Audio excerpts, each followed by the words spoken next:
थांब, स्क्रोल करू नकोस. कदाचित हा संदेश स्वामी आज तुलाच सांगत आहेत. आपण सगळे प्रार्थना करतो ना, रात्री उशीवर डोकं ठेवल्यावर मनातलं सगळं देवाला सांगतो आणि मनापासून अपेक्षा करतो की उद्या काहीतरी बदल होईल.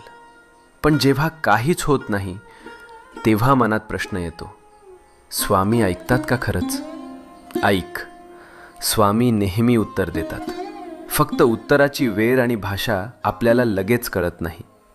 जेव्हा काही आपल्या भल्यासाठी असतं तेव्हा स्वामी हो म्हणतात. जेव्हा ते आपल्याला दुखवणार असतं तेव्हा स्वामी नाही म्हणतात. आणि जेव्हा आपल्याला अजून थोडं मजबूत व्हायचं असतं तेव्हा स्वामी शांतपणे म्हणतात, थांब, योग्य वेळी देतो. म्हणून हार मानू नको.